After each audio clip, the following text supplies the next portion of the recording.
Welcome back to Tanares Adventures and Arena the Contest. Flank06 here, continuing our Hero Reveal series. This is Hero Reveal number 5, and we got 3 new heroes ready to be added to the game, and we're going to go over them now. Alright, so the first one we have first is Baumu, Augur's Mad Walker. He is a brute character. We then have Scarra, the Weaver of Sorrow, who is a commander character. And then we have Keliana, the Researcher, who is a shooter character. So these characters here, 2 of them from the RPG and 1 of them from Tanares Adventures. So let's start here with Baolmu, Augur's Mad Walker. So this character here is a huge damage dealing character with a lot of similarities to Ravel, who we revealed in a previous video, and we'll go over that here in a second. So starting off with Aberrant Madness, we have the benefit of move an enemy in 3 of you, but you cannot target it. So you can get to move basically somebody else, but that is because you're going to set it up for this effect. So you're attacking a different enemy with this attack, where you get to do 9 damage on hit, and the effect, you must apply Blessed on the target once per turn. So this is that benefit reward type thing, just like Ravel, once per turn. But then you get the second effect of make a range 2 basic attack against the target if it has no allies in one of it. So getting that benefit is how that's going to tie into you using this second effect. So it is a little more situational. You got to know the positioning to do it. But if you can set it up right, you are doing 17 damage there on if you get both of those hits. So it's a huge damage right there with Aberrant Madness. All right, moving on to Blades of Insanity. Range 1 enemy. Drawback, you take 2 residual damage, but you get 17 damage on hit. That is probably one of the highest, if not the highest, primary on hit damage there. But the effect is you must apply vulnerability 3 to yourself, and it ends if used. So there's that trade-off here that you're going to take some damage, so really the trade is a 15, and then the vulnerable 3, so if someone does get to hit you, then you are going to take additional 3 damage. All right, let's move to the specials. Web of the Arachna, very similar to the previous one of Ravel. Range 2, 1 enemy. Drawback, if active on you, end Eye of the Augur's effect, so it cancels the other effect, just like Ravel's. 24 damage on effect. And then the permanent, while in one of you, enemies are slowed, which I believe is, yes, this is exactly the same as Ravel's. And then Eye of the Augur here is actually a little bit different. So range 8, 1 enemy. Drawback, if active on you, and Web of Arachna's effect, so that is the same. Then 24 damage on hit. Now they permanent, whenever an enemy applies an effect on one of its allies in range 5 of you, it takes 7 damage. So you can lay out a ton of damage every time that character is putting out effects. So great one against healer characters, maybe some tactician characters, or bruiser characters. Really good one. You're going to get a ton of damage. So this slightly is different from Ravel's, where it is basically you get to apply that effect on yourself instead. So he's going much more damage focused, while Ravel is kind of getting some of those benefits for herself. All right, moving on to Scarra, the Weaver of Sorrow. She is a Tanares Adventures hero and a crossover character from Epic Card Game. And she was previously just going to be a villain, but because of a stretch goal, she did turn into a playable hero. So before we get started with her abilities, let's jump into her companion, Gladius. So 4 basic attack damage, 5 movement, slightly less than the others, 6 defense, 4 reaction, and Gladius. You may remove Gladius at the start of your turn to heal 4 to an ally, and when a combatant dies, Gladius may return to the board at its square of death.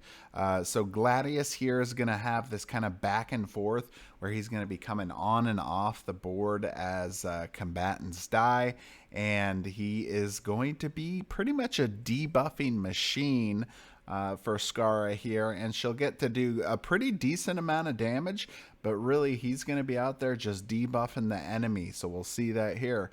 Going on to Evil Will, range 8, 1 enemy, 5 damage on hit, heal 5 to a hero. All enemies that start their turn within 1 square of Gladius are weakened 3 that turn, once per turn. So you are going to basically make all the enemies around Gladius do 3 less damage on their hits once per turn.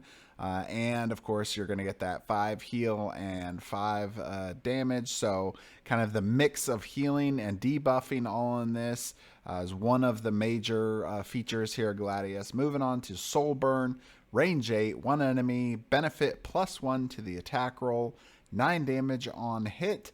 Plus the effect, enemies are exposed 3 while within 1 square of Gladius once per turn, and exposed reduces the defense of enemies within by 3, so make it easier for Scarra or other characters or heroes on your team to be able to hit the characters around Gladius. So great support debuffing abilities here with Gladius and Scarra with their primaries. Moving on to Life Distortion, we'll see some more damage here and healing. Range 8, all enemies in a 3x3 area, so you're going to get an AoE type of attack. Benefit +2 to all attack rolls. That's actually very powerful. Normally we only see some benefit to a single attack, but to be able to do an entire area that you get a benefit to your attack roll is actually very, very powerful. 9 damage on hit per hit, plus the effect for each target hit, heal 9 to a hero once per hero. So obviously you could get up to 4 heroes here on that. So that's quite a bit if you can get 3 different enemies in it. And you're doing that 9 damage. So, I mean, just looking at like 3 heroes, for example, we're talking about 27 damage to enemies. And then 27 healing to allies. That is a ridiculous amount of healing and damage there. So if you can really find a good spot for this, this ability can do a lot of work for your team. All right, moving on to Final Task, which is also another ability that ties into Gladius here. So drawback, you must remove Gladius from the board to make this attack. 10 damage plus the effect. Revive an ally, place it within 5 squares of you with 25 hit points and no special attacks. And then the permanent target. The target is blessed once per turn and heals 3 on the first hit of its turns. This effect ends if Gladius returns to the board. So obviously that permanent effect there, not one that you want to leave on your enemy for as long as you can. So you need to set this up with some good timing to make sure that Gladius can get back to the board pretty quickly here. So if you can set up a situation where you're getting pretty close to finishing somebody off and getting that resurrection back, you can also get that other heal by taking Gladius off the board, so you don't get the downside of that drawback.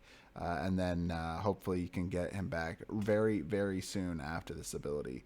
So anyway, this is kind of Scarra's here thing of being able to do some damage, but also debuff enemies. And then there's kind of this trade-off where you're getting some healing and things back, but you gotta kind of be careful about it because you're gonna buff the enemy in the case of Final Task. So anyway, that is Scarra here, the Weaver of Sorrow. Tanares Adventures hero. All right, let's move on to Keliana, the researcher. Arcane Overcharge. Deal plus 3 damage. If the attack roll was a natural even number, choose the die if you are blessed. So you can get 16 damage here if you got an even. So you pretty much have about, a 50% chance here of getting that. Obviously, you're going to have to hit, past the defense as well. But still, from that, you got a pretty good chance of getting a decent amount of extra damage on there. Moving to Acid Arrow, range 8, one enemy. Benefit, you move 1, and then 9 damage on hit. The effect, target can't make reactions. When this effect ends, the target takes 5 damage. So in some ways, this is a little bit similar to Dashing Strike from Oris here, where he gets to move and then that target can't make reaction attacks.